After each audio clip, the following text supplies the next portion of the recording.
That's why we started practicing in secret.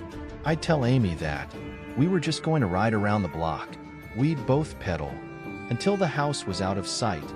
Then we'd blast off toward the hills wearing the same conspiratorial grin. He was good too, fearlessly bouncing down cliffs and rocky slopes that would have even given me pause. Every day he came home a little stronger and a little more confident than the day before. Every day I knew it was worth all the exhaustion and sneaking around because he was going to be the best and I was going to be the one who made it happen. That is, until the day when it wasn't worth it anymore. We'd just gotten home from a trick competition at the skate park. Although it was hardly fair since Andrew was still 8 and all the other kids were teenagers. Andrew slipped up while trying it, nose wheelie, and was disqualified before even getting to show off what he'd been practicing. We were both so frustrated, but I was still proud of him for not wasting any time and getting straight back to the hillside to practice. I could tell he wasn't being cautious this time. It was my fault for applauding and egging him on to tackle bigger boulders and obstacles. When you're disappointed, you can either give up or try harder, and I just didn't want my boy to quit. When he asked if I thought he could ramp off a rock to clear the ravine, I told him what I thought he needed to hear. You can do anything you put your mind to, I said. We were wrong for believing in each other, I shouted when I saw his back tire slipping right before he made the jump, but it was already too late to do anything about. The bike pitched forward and hurled him straight over the handlebars, twisting the bike around on top of him as he flipped. Long before I heard the grotesque snapping of his impact, I knew he wasn't going to walk away from this all right. Maybe if I hadn't pushed him so hard, or so soon, maybe if I hadn't allowed my own guilt and fear to make me hesitate before I plunged into the ravine after him, then maybe I could have saved him. Took a full 10 seconds of listening to his agonized groans before I could force myself to gaze down at what used to be my son. He'd landed directly on his head, but the helmet did nothing to prevent his neck twisting halfway around his body under the power of the impact. He'd been jarred so hard that part of his spine ruptured straight through his skin to greet the air with a bloody shine. Screw competing. If he even survived a trip to the hospital, then I'd still spend the rest of my life feeding him with a spoon. But this was my fault and he was my son, so there could never be a choice. I took the first step of the never-ending journey down the slope toward him. Let's go home, Dad. The words should have been enough to bring tears to my eyes, but instead I froze in the grip of absolute terror. It wasn't my son who said it. I didn't even know if my son could talk anymore. I turned slowly, careful not to lose my grip on the pebbled earth and topple helplessly down the ravine. I'm okay, Dad. Let's go, Dot. Andrew, or at least someone who looked exactly like my son, all the way down to his freckles and the mustard stain on his sleeve, was waiting for me on the top of the hill. Back down the ravine, I still saw the twisted and broken version of the same boy lying there. Shh, come on, the unharmed Andrew said. Shh, race you back. He hopped on his bike and skidded fearlessly along the hillside. His speed and dexterity surpassed the old Andrew, even on his best days. As beautiful as it was watching him fly over the rocks, the sight was impossible to appreciate with the wet gurgle of coughing blood sounding from further down. I had to make a choice, and judging by the amount of blood pooling on the rocks below, I had to make it fast. Could go down the treacherous slope and lift my son into my arms. Could drag him to the hospital, burning through my energy and savings in the vain fight toward a subnormal life. Could explain to Amy that I had lied to her and that it was my fault that our life would never be the same. And if after all that Andrew were still to die, then I know she would leave me and I would have nothing left. Shh, don't worry, Dad. We're going to win next time. Promise, Dot. Or I could turn around and leave with what? Watching him race up and down the hills, the answer was obvious. I could turn around and leave with my son, and none of this will have ever happened. I'll be right there, I said. First one home gets ice cream for dinner. Climbing up the hill after Andrew. After my son. It wasn't as hard as I thought it would be. It was abject relief to see his beaming face waiting for me at the top. The only hard part was when I had already lost sight of the ravine and was headed home, only to hear a voice dissipating on the wind behind me. Please don't go. I need you, Dad. I gripped my son's hand, my new son, and held on tight all the way home. For the next few weeks, I wouldn't let Andrew out of my sight. I drove him to school instead of letting him take the bus. Picked him up for lunch, then again when school got out, taking him to his favorite places and spending all of my time helping him practice. I was trying my best to be a good father and trying even harder not to think about what that meant. Thought about going back to the ravine to at least bury the body, but every time I began to work up enough courage to face that broken corpse, my new son seemed to appear wanting to spend time with me. By the end of the first month, life had gone back to normal, and it was like nothing ever happened. The new Andrew was identical to the old, even sharing the same memories and habits and everything. By the second month, I'd even forgotten that horrible day ever passed, although sometimes the echo of those words being torn by the wind still slip into my brain as I lay down to sleep at night. I need you, Dad. But I was a good father. I did everything for my boy, and I knew he was going to repay me by becoming the best biker the world had ever seen. It wasn't until Andrew was 12 years old when I began to notice behavioral anomalies that I couldn't explain. But surely, the real Andrew, the old Andrew, he would have had his own changes by this age. I tried to tell myself that he was just starting to go through puberty, but even Amy began to feel that something wasn't right. Do you know what I caught Andrew doing last night? She told me one morning over breakfast. He's going to be a teenager soon. I'm sure I don't want to. No. He was eating a bug, she declared, as a big shiny cockroach, just munching it right up, looking as proud as a kitty cat who caught his first mouse. Then there was the rustling outside our window late at night. A dozen separate occasions I must have heard it, like someone was in the bushes watching us. Amy wanted me to check it out, but I just kept imagining Andrew running through the field like a wild creature, biting the heads off animals or digging up worms. I think I was happier not knowing. It wasn't just that either. Some nights we'd catch him awake at 4 in the morning, face an inch from the mirror, just staring at himself and giggling. Another time he had a butterfly knife, God knows where he got it, and was peeling away the skin on the back of his hand. He'd exposed a strip of bloody muscle and tendons running all the way from the tip of his finger running halfway up his forearm. I took the knife away and demanded what he was doing, but all he said was, "I'm just curious what goes on under there, Dad." He grinned when he said Dad, stressing the word like it was our shared secret. Neither of us had ever mentioned that day on the hillside, but it felt like he not only remembered, but was actively using it to blackmail me. The worst was when he was trying to get something out of me, like when he decided he needed a laptop. I told him to wait for his birthday and turned to leave, but then he replied with, "Please don't go. I need you, Dad." Those words were burned into my subconscious like a trigger. Whenever he said it, I couldn't even look him in the eye. He just cave and give him what he wanted. It's not because he was the boss of me or anything. There's nothing wrong with me wanting to be a good father. All the while, he kept practicing with his bike. He was the best I'd ever seen, and anyone who saw him swore the same. He refused to participate in anything big because he wasn't ready yet, but he blew all the local competitions a new one. People started coming from miles around to watch him perform, and as soon as they found out I was his father, I'd have a dozen hands clapping me on my back or offering me a beer. "You must be so proud of him," they'd all say. Of course I am. He's my son. This coming weekend is going to be his biggest one yet. Some YouTube personality will be recording the whole thing, and I Know the second the world sees what my boy can do, he'll be too big to ever put back in a box.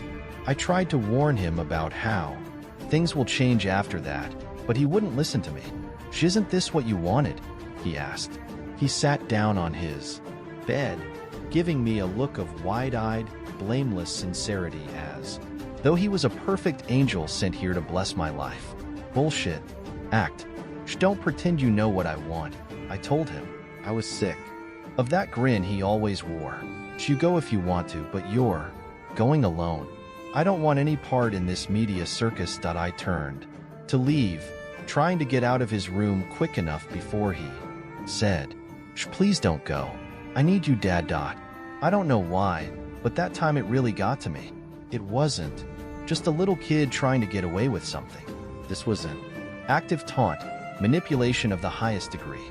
Thundered back around to face him, hoping to put my foot down and re-establish myself as the authority figure. "If I ever hear you say that again, I'm going to beat your ass. Until what?" he interrupted. Until I'm as broken as he was." My breath caught as though someone had reached down my throat and grabbed it from the inside. He's never spoken of the other Andrew before. I'd hoped to God he never would. Hands involuntarily clenched into fists, so tight I could feel my muscles trembling all the way up my shoulders. "It was never about me succeeding, was it?" he asked, that arrogant grin spreading across his face. "You just wanted a little for yourself, didn't you? Only now the light's grown too bright, and you're getting scared. And I want you out of this house.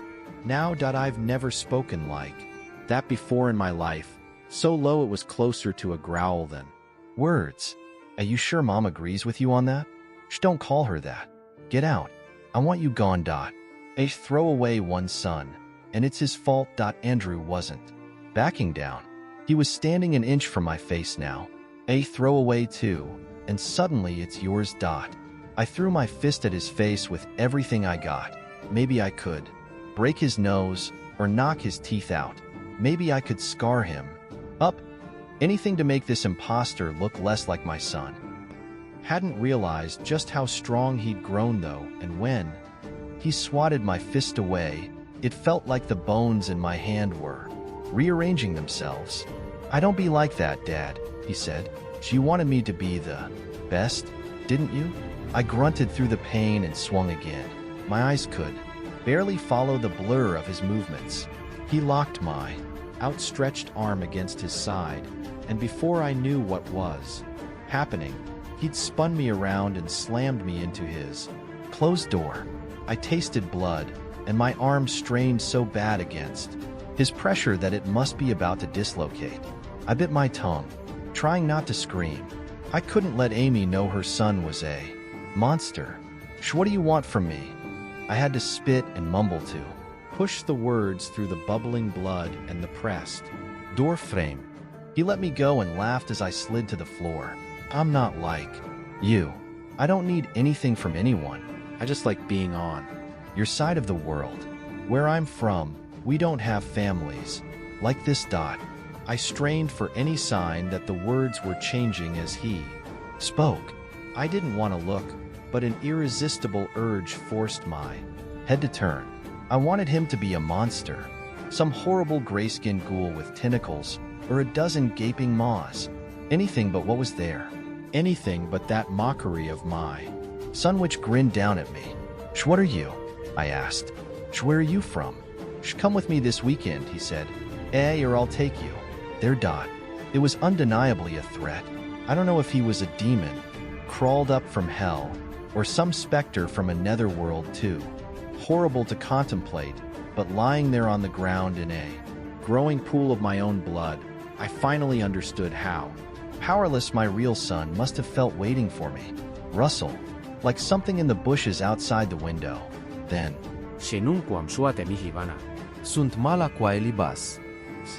Vanina Bebis. 1. The voice was coming from outside, sounding so familiar and so alien, like listening to your own voice through a recording. Andrew recoiled as though struck. He snarled, launching himself at the window. Finally, the illusion of his humanity was beginning to shed, and beneath the distorting fabric of his t-shirt, I could see the red blisters spreading. The creature roared as it smashed into the glass, but a brilliant light radiated from the panel and repelled it like an electrically charged fence. Exorcisamus de omni satanica potestas 2. I could just make out a hunched shape outside the window, but it was immediately obscured by another blinding flash of light which penetrated through the morphing creature. Boils the size of my head were swelling and rupturing down the length of its back. Black pus flowed freely down its sides. Again it slammed itself into the window, but this time it vanished straight through the portal without so much as cracking the glass behind by the fading brilliance, and without the creature blocking my view. I saw the figure on the other side of the glass. Its back was as twisted and monstrous as the creature who had just been banished, and its face was unevenly stitched together with a network of scars, burns, and unsealed holes which allowed me to see straight through his cheek and into his mouth. Through all the disfigurement and abuse, it was clear that nothing which has happened to him, nothing that could ever happen to him, could ever disguise the fact that he was my son. It was difficult to explain, and even more difficult for Amy to understand, but she confessed that she always felt something wasn't right and was relieved to finally have an answer. Andrew, my real boy, told us that the thing was called an irisanct, and they exist as powerless swarms of unresolved desires.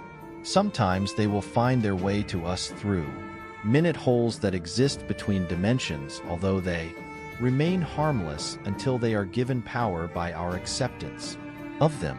The irisanct cannot remain here long without taking a form, and even once they are accepted, they can only stay so long as they replace the void they left behind with someone from our side.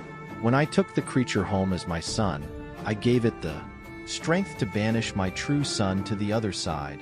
Although the recounting of his journey, there is another story altogether. The real Andrew had managed to return 4 months ago, watching us from the bushes and protecting us against the irisanct. When I asked why he didn't reveal himself sooner, he said he was waiting for the time when he knew I would accept him as my son, to come back to us after what I had done to him, after everything he's been through. Pride does not even begin to approach the admiration I feel for him. He wouldn't stay with us long though, saying there are more of the irisanct leaking through at an increasing rate. Barely a teenager and already deformed from his injuries and his trials spent on the other side, Andrew is going to keep fighting them, and he's going to be the best there ever was. I watched him go early this morning. I didn't want him to leave, but I know I had no right to speak the words in my heart. Please don't go. I need you, son. Note, my son spoke indecipherable Latin at the time, but he has since taught me the spells which translate to 1. What you offer me is evil. Drink the poison yourself. 2. We cast you out, every satanic power. I'm going to tell you a secret that I don't tell anyone. I'm a U.S. veteran of the war in Afghanistan. I was stationed in the Uruzgan province when Taliban militants attacked our coalition base. I stood next to a man I knew since training when a RPG-16 hit the 3-story building behind and buried us both alive, and I held the flag they sent home to his mother after I crawled out. I've tortured a man for information, threatened a child to coerce his parents to cooperate, and of the 7 people I know I've killed, only 5 were fighting back. But that isn't the secret, because I was just following orders. The secret is that when I'm lying awake at night thinking about all the things done to me, all the things I've done, I'm not traumatized by it all. The secret is I can't sleep because I miss it. Adrenaline, fear, excitement. It's all the same thing. I've been addicted to it for as long as I can remember. While other kids were riding skateboards around the neighborhood cul-de-sac, you'd find me grinding along the railings of a rooftop. They threw water balloons. I threw rocks. They learned to drive. I organized street races with my brother. By the time I graduated high school, I already had a juvie record for fighting. The cop sat me down with an army recruitment officer, and they told me my life had only two possible outcomes left. You're going to either keep playing at these stupid stunts until you get locked up for life, or you're going to man up and come somebody. I told them I had changed, and the officer decided my past mistakes wouldn't disqualify me from enlisting. He was wrong. For believing me, I just thought shooting guns sounded like it. Hell of a lot more fun than sitting behind bars. He was right. That I would make a damn good soldier, though. Sure, it wasn't all excitement, but my life had a purpose, and I could finally put my natural affinity to good use. For the first time in my life, I was courageous instead of stupid, a hero instead of a freak. I didn't come home in a body bag like I had expected, but the wheelchair I got was even worse. The bullet between the second and third lumbar bones is still lodged in my spine, and that was it. For me, I didn't know if I would ever get out of that chair, but even if I could, my days of living on the edge were over, and I hated it. I hated the army for kicking me out. I would have crawled back into battle if they let me. I hated my brother for the pity he gave me. I hated the boring town I was stuck in, and more than anything, I hated myself for not having anything left to live for. Will out to the end of my driveway every month to get the disability check they mail me, but besides that, I just sit at home and watch movies. War movies, horror movies, anything that could make me forget, even for a moment, that the most excitement I was ever going to get was checkup time when the nurse leaned over my chair to measure my stagnant pulse. My brother tried to get me to go out with him more, but I couldn't stand being dragged away from my movies. I wish I could be inside them and never come out. That's when he came up with an idea for it. Compromise. How about you and I go down to the new virtual reality arcade? He asked. They've even got some immersive horror, ones that are so real you'll piss yourself. It sounds like my everyday life, I replied. I ended up going just to shut him up, and the place was actually a lot cooler than I expected. The arcade was divided into personal pods that looked kind of like spaceships. Assistant was a geeky Japanese dude and spoke with a weird inflection which kept swinging back and forth. He probably spent his spare time making fan-made anime dubs or some nonsense. He helped me get set up with the headset and headphones and made sure the wheelchair didn't get tangled up in any of the wires. As you might have guessed from my introduction, not much impresses me. But holy shit, this technology has come a long way since the blurry 3D movies I saw as a kid.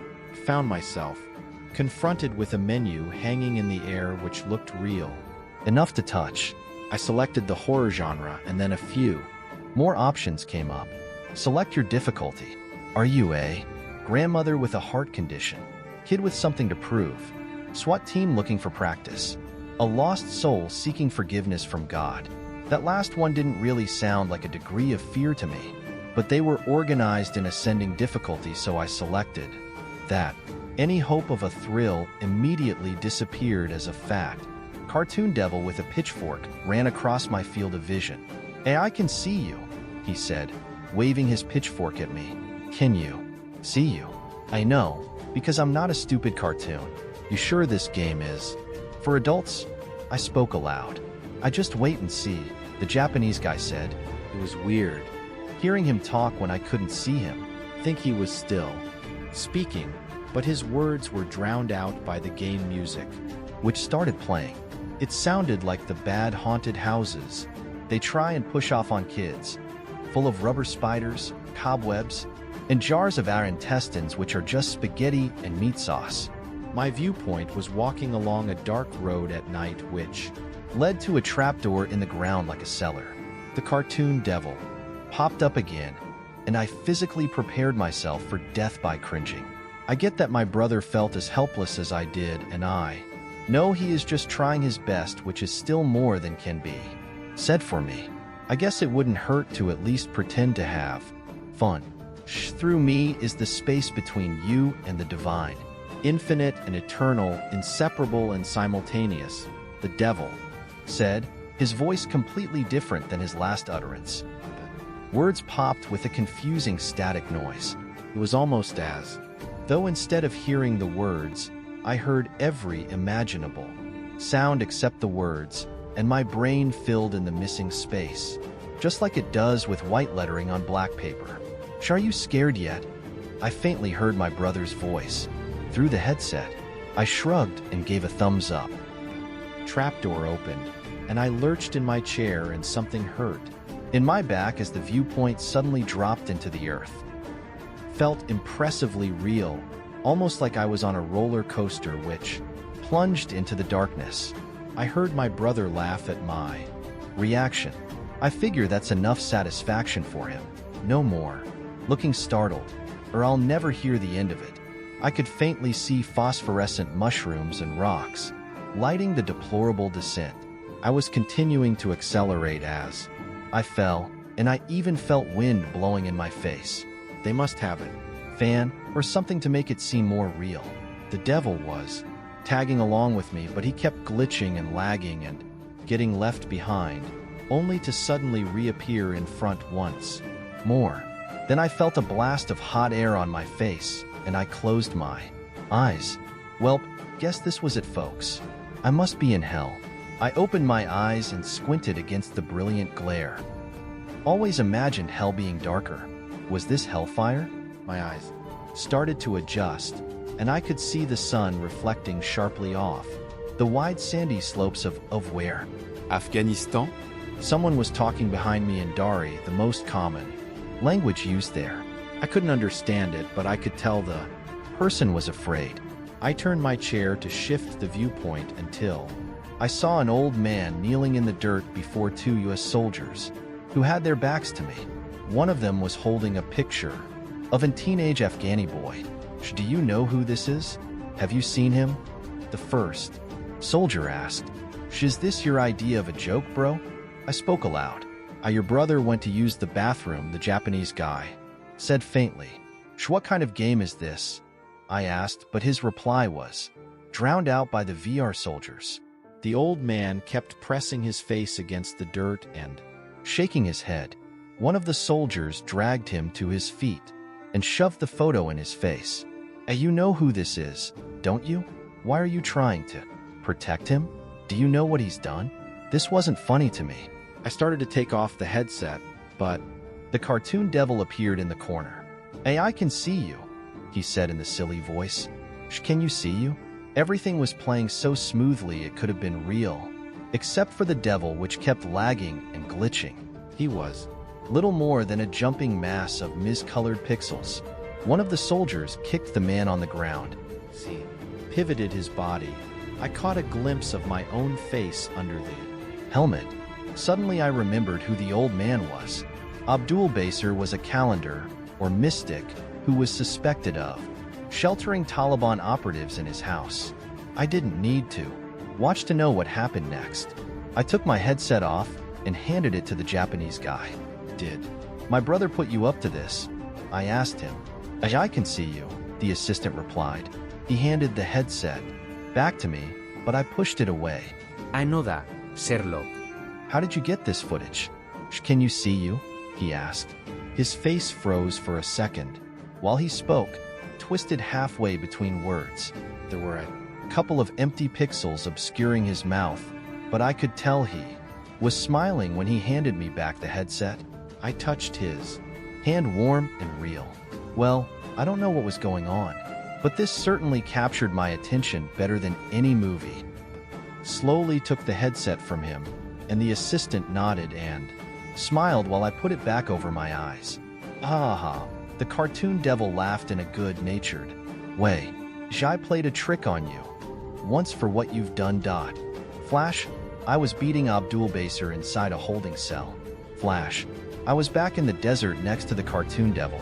I saw it for less than a second, like a single frame inserted into a movie. Yeah, you tricked me all right, I answered. But you didn't scare me. You think I don't remember everything I saw? Wasn't scared then, and I'm not scared now. The scene suddenly dissolved and I was falling through the earth again. I seemed to be going deeper this time because the tunnel was lit by flowing veins of lava now instead of mushrooms. I sat calmly in my chair, actually looking forward to what came next. I don't know if I was drugged or having a stroke, or if the devil really was trying to teach me a lesson, but I was excited to see just how far the rabbit hole went. This time it was pitch black when I stopped. Crashed would be a better word though, because I felt it. It was like my whole body had slammed into a wall. This trick could make me feel things? Could something here beat me or torture me? For a second I actually did start to get scared, but then I reached out with my hands and felt carpet beneath my fingers. That's right, I was still in the VR arcade. I had just fallen out of my chair somehow. Still wearing the headset and seeing nothing but the blackness I landed in. I pulled myself hand over hand and crawled back into my wheelchair. I can see you. The static Y absence of words said, "Can you see you?" The devil rose in front of me, but his appearance had changed as much from that cartoon devil as his voice had. Shape was dark, but it wasn't just like the lights were off. Ordinary dark is the absence of light, but the presence before me was the impossibility of it. In that moment before him, I couldn't even remember what it was like to see, but I could still sense his form through the emotional weight it carried. His horns were as sharp as being stabbed by the love of your life, after you sacrificed everything to bring her joy. His face was the burden of holding your dying father in your arms, while both of you knew you could have saved him if only you tried harder. His body was the shape of a long life spent in quiet desperation after all living matter had wasted away, and you alone remained to dwell upon your regret. Twice for who you are, the presence said. He reached out to touch me, but I couldn't let him. Somehow I felt I would become like him, an unreal embodiment of misery and pain if the presence of his being were to overlap with my own. It wasn't fear that made me rip off the headset. Fear is something consciously recognized in the brain. My terror was something much deeper and primitive, the sort of thing which stirred my ancient ancestors into action to prolong their own purposeless existences in the face of some greater dread of the unknown. I tore off my headset and headphones and threw them into the assistant's face. My brother wasn't there, but I wasn't going to wait for him. I sprinted out of the building, bursting out into the bright, clear light of my familiar hometown. Boring? Oh. Could anything be boring about this place which brought me into this world and formed me into who I am? I ran as fast and hard as I could, taking in deep lungfuls of clean air which filled my body with hope and jubilation. I had my whole life ahead of me, and nothing I had done or been could ever change that. Couldn't remember the last time I felt this good. Hell, I couldn't even remember the last time I walked outside, and it hit me. I couldn't remember the last time I walked, because I couldn't walk. I slowed down and looked at my legs, pumping the concrete beneath me. I could feel the blood roaring in my veins and the pressure of my feet on the ground. But I could also see that one leg lagged slightly behind the other even when I stood still, and that it was filled with dead, blurry pixels. I walked the rest of the way home, just enjoying how good it felt to move and trying not to look at my glitching legs. 3 times for what you will do, said the voice, which wasn't a voice. My brother was waiting for me in my home, although every instinct within me screamed with the common recognition that it wasn't my real brother. But I can't trick you, can I? His mouth moved, but it was the silly cartoon devil's voice which came out. You're not scared of anything, Dot. I reached up to my face, but the headset wasn't on anymore. Turned around and started walking upstairs as quickly as I could. My heart was pounding in my chest like a caged animal, trying to escape. My brother, who wasn't my brother, followed me up to my room. You think you're so strong, don't you? That you don't need anybody. But you know what? There's no one else here, so you can tell me the truth, Dot. The sing-song cartoon voice was grating on my nerves. Wherever I wasn't in control. There was no point in trying to outrun something in my own mind. turned around to face him. I'm not afraid of you or your tricks. What do I have to do to get out of here? I asked. My voice didn't even shake. I balled my hands into fists, and they were firm and ready.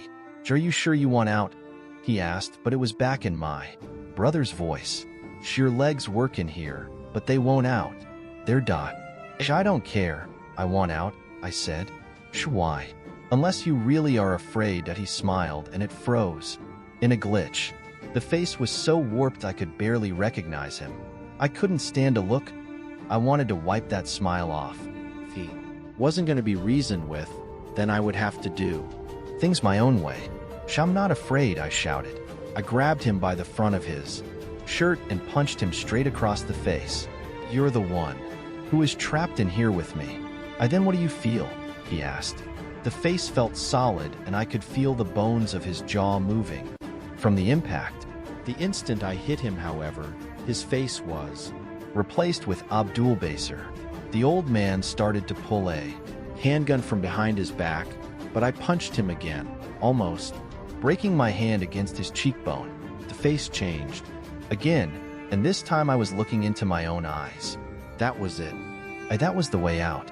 He was reeling from my blows, and I snatched the handgun from his limp grasp. That's not going to do anything to me. You're right, it won't, I interrupted, my mind racing with the possibilities. Because you're just pretending to be me. It will, however, work on me. I put the gun in my mouth and pulled the trigger. He jumped at me faster than humanly possible, and knocked my hand aside. The gun went off with a deafening ring, and he fell to the ground in a heap. My turn, I said. I put the gun in my mouth, pleased to find that my hand still wasn't shaking, and pulled the trigger. I can see you. Can you see you? I opened my eyes in the hospital. A doctor was leaning over me, shining a light in my mouth. My head hurt like hell. Tried to nod, but a searing pain engulfed my awareness, and I froze up, almost like a glitch. My father was sitting beside my bed. He wouldn't say a word until after the doctor left, but eventually he told me what happened. I had entered some kind of fit at the VR arcade and fell out of my chair, probably caused by the bullet shifting in my spine. My brother took me home and stayed with me to make sure I was okay, but I pulled a gun and tried to kill myself. He managed to stop me, but the gun went off and hit him. I shot myself after that, but the bullet went straight through my jaw and missed my brain. I want to go back to my old life. Hell, I want to go all the way, back to day one and do it all again, but I'd settle for just a day. I used to think I had nothing left to hope for. I used to think I wasn't afraid of anything. Now I know I was wrong about both, and that they're both the same thing. The static sneer, half contempt, half agony, glitching across my father's face. The angel doll. Run away, or you will die tonight. That's what I heard from beside me at 2 a.m. What did you say? I asked my husband. He didn't answer. Good, then it wasn't important. I had to use the bathroom anyway, but nestled under a down comforter with our tabby cat. Meeps snuggled between us made me seriously consider my options. Wet the bed? Too sticky. Excavate myself from the pile of blankets and face the cold, hard bathroom tiles? Please no. Hold it in and develop a weak bladder? We were all going to get old and fall apart someday. Anyway, I had no intention of getting out of that bed for anything short of a nuclear strike. Just when I started flirting with the other side of consciousness, though, I heard it again. Run away, or you will die tonight. Wake up, Jordan. I'm having a bad dream. That I sat up and shook my husband's shoulder. He grunted and half-heartedly pushed my hand away. That should do the trick. But as long as I was up, I uprooted Meeps and climbed out of bed. He gave me that how dare you peasant expression that all cats have mastered without parallel. I was halfway to the bathroom and wondering if I could teach myself to piss while sleepwalking when run away, or I stopped and rubbed my eyes. That wasn't my husband's voice. It wasn't coming from my bed at all. That was unmistakably from inside my closet. Don't get me wrong, I'm a strong, independent woman. I kill my own spiders and everything, but there's no decent-minded person anywhere who could hear that without screaming bloody murder. It wasn't really a scream, more of a, what the thunder-flicking fuck was that? But it was loud enough to get Jordan on his feet in a second. It was so cute how protective he was of me.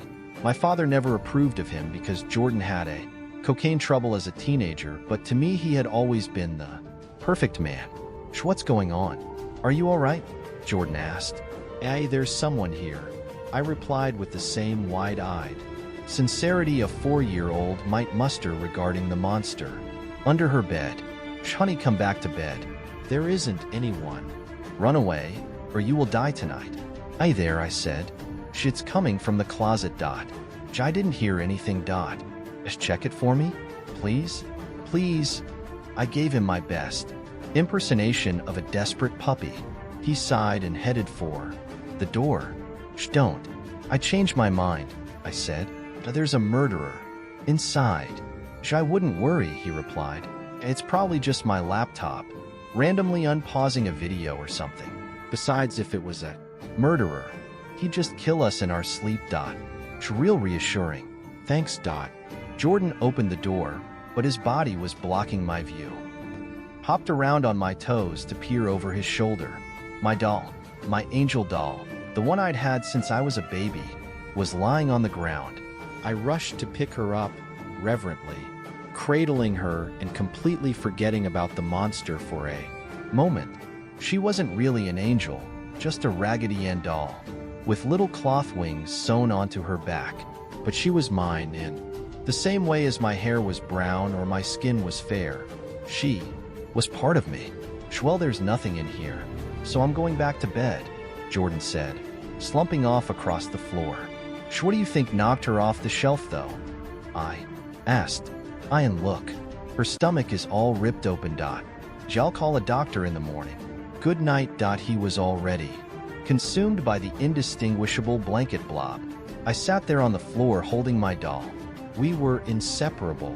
When I was a kid, this doll had endured everything, including a part-time gig as a bulldog's chew toy and the lead investigator of a vacuums inside.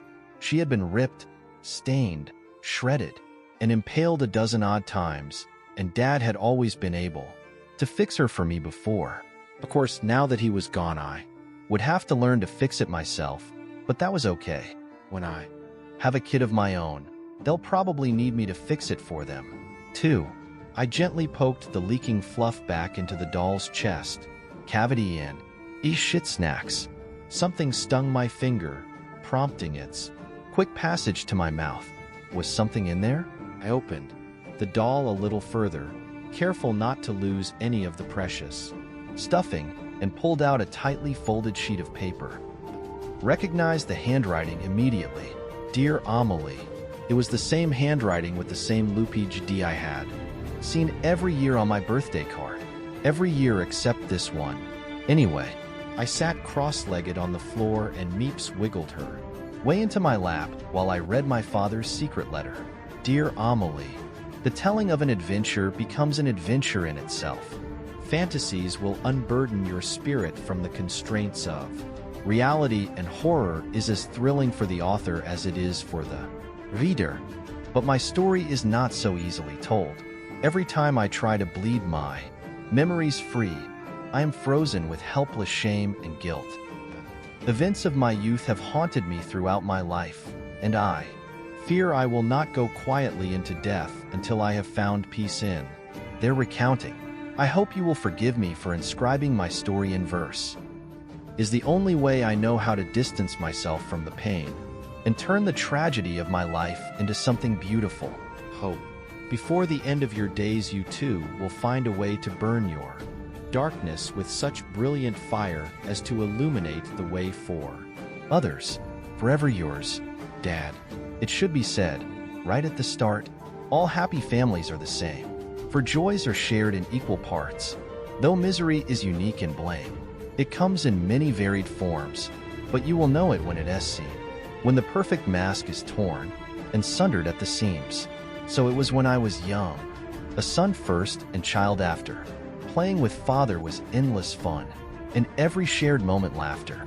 I learned how to view the world from astride my father's knee, and when the night left me curled, his stories would bring sleep. But life is heavier for some than others, and it pressed hard upon this man. A war waged between him and my mother. He stopped trying and simply ran. I was left to wondering where my father went at night. Then home late with blundering. Too much drink had made him fight. One night the drink brought a rage that I had never seen before. The beatings could not be assuaged.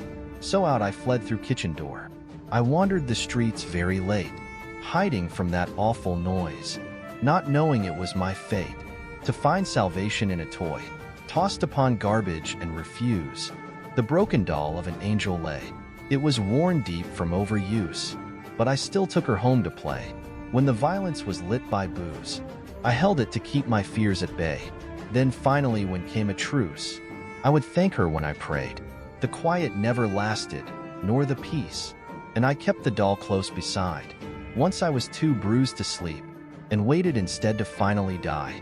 Instead the doll began to speak, telling me that I was safe, that even when the world was bleak, I must trust the doll with faith. The doll offered more than reality, and proved my great escape.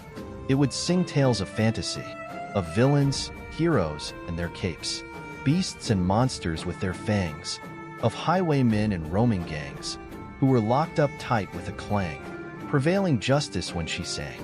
Since then we never parted ways. Where I went, the doll followed after. She sat beside me when I played, or sheltered me in the attic rafters. The doll peeked from my bag at school. The other children laughed, I know, but I didn't mind the jeering fools, who didn't know how to take a blow. I wish my mother had a doll, to take away her pain, to free her back against the wall, and cease the falling of the cane. I offered the angel doll to her, but she insisted that I keep, saying it was too late to deter the wounds which cut too deep. One night her screaming wouldn't end, and I offered up a solemn plea that even this hurt would mend. I begged the angel answer me. No comfort now like in the past. The doll offered this foresight. Run away, she said at last, or you will die tonight. I stopped reading. I was so tired I had completely forgotten about what made me get out of bed in the first place. I stared at the coarse face with its black sewn on buttons and flame of red hair. It was just a doll, the same doll it had always been. Jordan. My voice was timid. I shouldn't wake him up again. It was stupid to think. Yeah. Do you trust me? Of course, honey. What are you still doing up? I want to get out of the house now. The pile of blankets slouched aside and he sat up to stare at me. He looked at the letter in my hands, then nodded. He put on his robe and handed me mine, and we walked out the front door. In silence. Where are we going? Away, I said. Can you drive? It was like he could sense when something was important to me. He smiled and nodded. We didn't need words. I hopped into the passenger seat and flipped on the reading light to finish the letter while he drove. Run away, she said at last, or you will die tonight. I grew angry and yelled louder, but no other sound came out her. I flung her from my window seat, out of the house, into the street, telling her she was no good. If the angel no longer could speak and tell me calming tales, drowning out the fighting wails. Mother was in pain, a bestial yelp, through the thin-walled home. I couldn't face my fear and help. I couldn't bear the sound alone. I ran until I was out of breath, far away from here. I didn't care if I met my death. I willed to disappear. Snow and bitter winds cut in, probing through my jacket thin. I leaned against a tree to rest, yet dared not chance to sleep unless I would waken to find myself alone in the world with no one else, or waken not, stiff frozen skin, a tribute to what might have been. I wish I hadn't thrown the doll away when I needed her the most. It wasn't her fault, she had to say.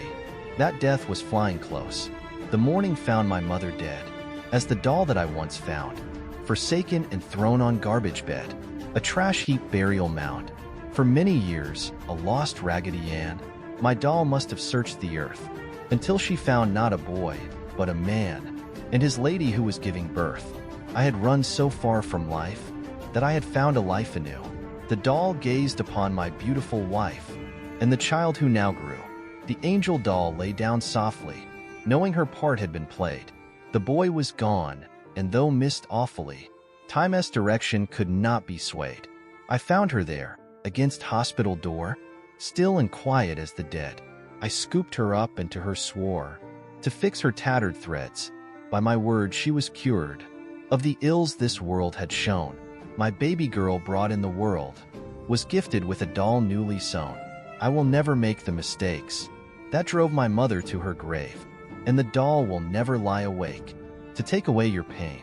I was in tears by the time I finished. Dad would have been 58. On the 1st of May, Jordan kept giving me these nervous glances, but he was respectful and didn't pry. How much further, you think, is all he asked. There's a motel up ahead. Want to spend the night there? These weren't pretty tears. They were big, snotty, sloppy globs. I was too choked up to answer, but he pulled into the parking lot anyway. He understood me so well, it was like he was made for me. I held the doll while I fell asleep in the motel.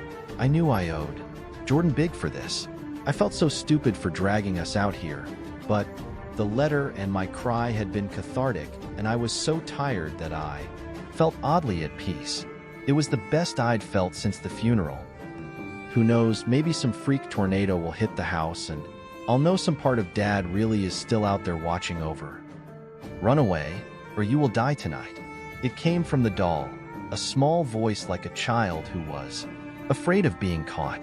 And I already did run away. I felt too guilty to wake Jordan up again after all this, so I whispered the reply. Not far enough. He is still with you, she replied. I couldn't see the doll's mouth moving or anything, but there was nothing else which could have been talking to me. I looked over at Jordan's harmless, sleeping body. Was I really going to trust a phantom voice over my husband who I've known and loved for years? But it wasn't just any voice. Somehow it was my father trying to reach me, and him I would trust till the ends of the earth. Took the doll and my phone and quietly slipped out the door. Wasn't going to leave him stranded, so I took an Uber back home. While we were driving, I wrote him a long text message, thanking him for being so understanding and apologizing for my behavior. I told him how much he meant to me, and that all of this was just because I was having such a hard time with Dad's passing. He was so kind that he probably wouldn't have even needed it, but it felt good to tell him anyway. I hope he got a chance to read it before he died. The next I woke, it was to the hammering of police on my front door. They informed me that my husband was found dead in his motel room with 3 bullet holes in his chest. Future investigations revealed the coke habit wasn't as ancient history as I thought. He owed a lot of money to the wrong people, and they followed our car to the motel. If it wasn't for the doll, I'd be dead too. I still think Dad was wrong about Jordan, though. I don't regret a minute of our time together. And Dad was wrong about another thing too. The angel doll was gonna have to lie awake with me for a long time before she can take away the pain. My mother, the spider queen. People think they're being discreet when they whisper from the side of their mouth. They think just because they're not making eye contact that somehow I won't know they're talking about me. Even when they're able to restrain the thoughtless dribble from their faces, though, I still know what they're thinking from the 1,000 others who couldn't be bothered to spare my feelings. Disgusting child. Attention whore. They shouldn't let her out of the house like that. And of course I grin and stare back until they are more uncomfortable than I am, but I still feel compelled to write this and defend myself, so here goes. This is the story of my mother, the Spider Queen. She isn't my real mother. I don't know what happened to my real mother, but I like to think of her as an actress involved in some celebrity scandal which made it impossible for her to keep me. I imagine the death threats she received from my father, the tearful nights, and the decision which would rip her world apart. and the love which made her disguise herself and leave me in. The care of Mrs. Willow. The woman who raised me was part hyena and part boa constrictor by nature, although she successfully spun a mask of white lace and perfumed curls which might be mistaken for sophistication at a distance. She was adamant about the punishment fitting the crime, although I would argue being forced to drink dirty mop water isn't proportional to a soiled floor. Of course, her own son Jeff wasn't subject to this parenting style, but as she often liked to remind me, I was her obligation, not her child. Mrs. Willow was too disdainful of real work to get her hands dirty with me, though, and I wasn't afraid of anything her bird arms could hurl my way. It was Jeff who made my life there a living hell. 3 years older than me and at least twice my weight, Jeff made a sport out of tormenting me since he couldn't hope to compete in anything else. Glue in my sandwiches and shampoo bottles, broken glass scattered around my bed, profane words cut into my clothes that wouldn't be replaced. It's amazing that a boy with his creativity and work ethic could still be failing in school. Retaliation was impossible. The slightest hint of resistance would send him howling to his mother. I think Jeff could have murdered me, and she would have still blamed me for getting him in trouble with the law. When I was 10, some of the teachers sat down and talked with my mother about my injuries, but she found it more convenient to convince a psychiatrist that I had Asperger's and was abusing myself rather than intervene with her angelic boy. It didn't help that I almost never spoke back then, but that's just because staying quiet always seemed to bore my tormentor more quickly. I spent a lot of my time hiding in cupboards, trying to stay out of everyone's way. It was too dark to read or anything, but it was quiet and I could listen to myself think without being interrupted. If I was lucky, then Jeff would get distracted and forget about me, and I could spend a whole day sitting peacefully in the dark. Then came a weekend when I was 12 years old, when Mrs. Willow was going out of town for a spa retreat. It was just going to be me and Jeff, and I knew no corner would be remote enough to hide from him. I'd been sitting under the kitchen sink for about an hour before I was blinded by the sudden light of the opening door.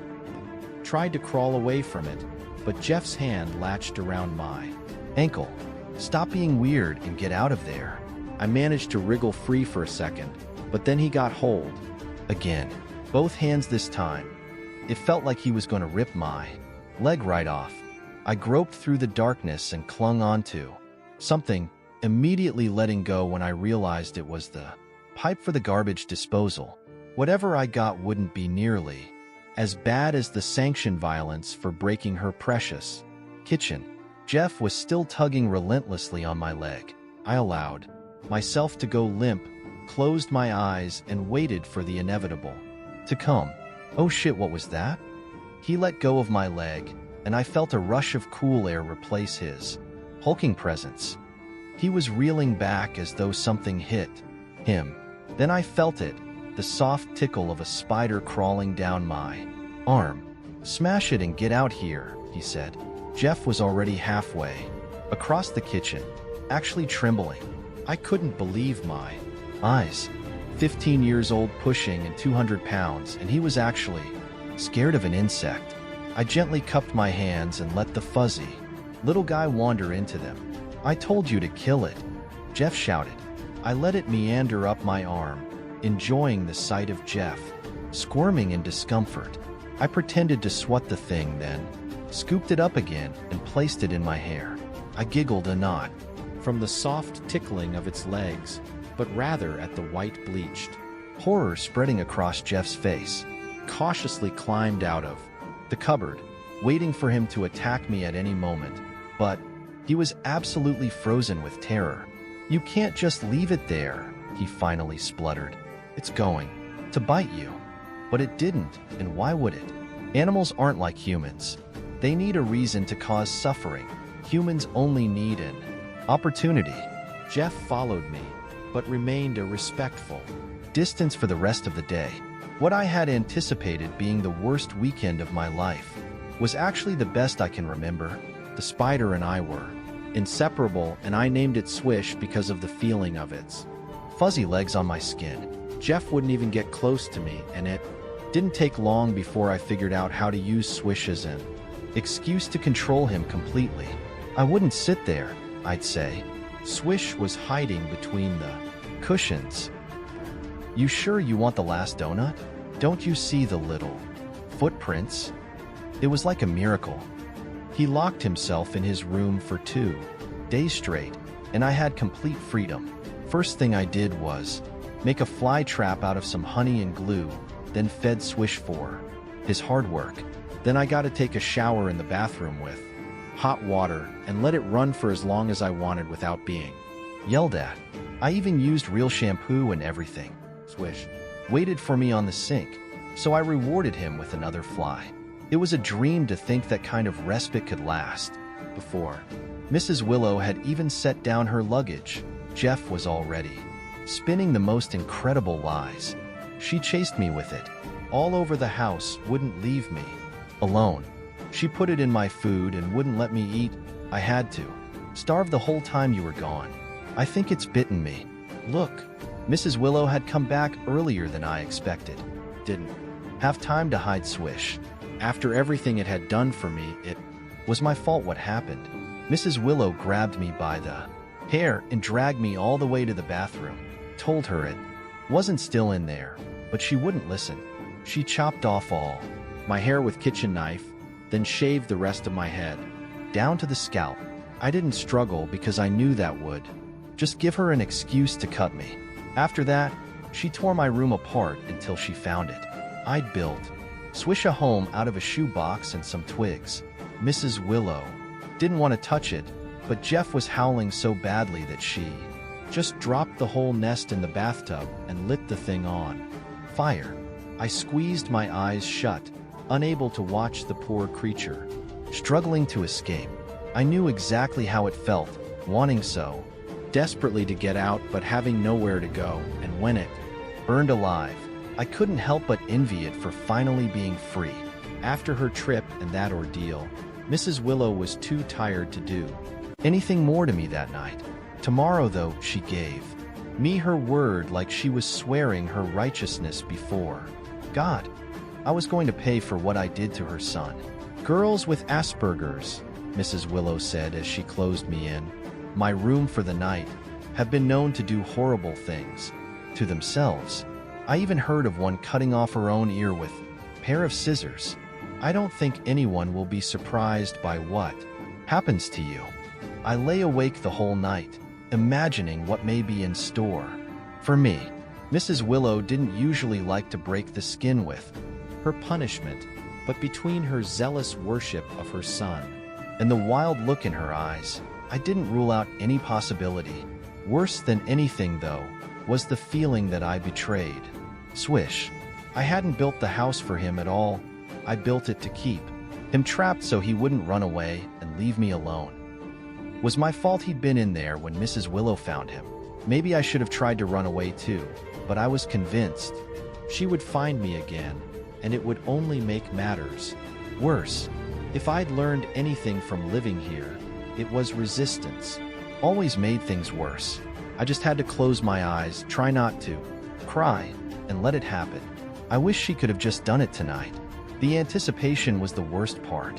If I could just fall asleep, it would be morning, and then it would pass. But no. All night long I lay awake, listening to the soft swish of little legs, no doubt scurrying to flee the house. I must have fallen asleep at some point, because next I knew I was woken by the midday sun flooding through my window. Couldn't believe she didn't wake me. I quickly patted myself down, making sure she didn't cut off anything in the night. Then I crept from my room, peering around the house. All the doors were closed. All the lights were off. It was as though noon had woken up at all. Maybe this was part of the punishment. She knew I hated the waiting. She was just going to let the fear keep building up until I least expected it, and then knock. I gently tapped on her bedroom door. The lights were off, but the door swung open, and I saw her sitting on her bed, fully dressed, white lace straight, hair perfectly curled. waved at me and smiled, and I immediately shut the door. She is awake. This is just a game to her. Well, it wasn't fair, and I wasn't going to play.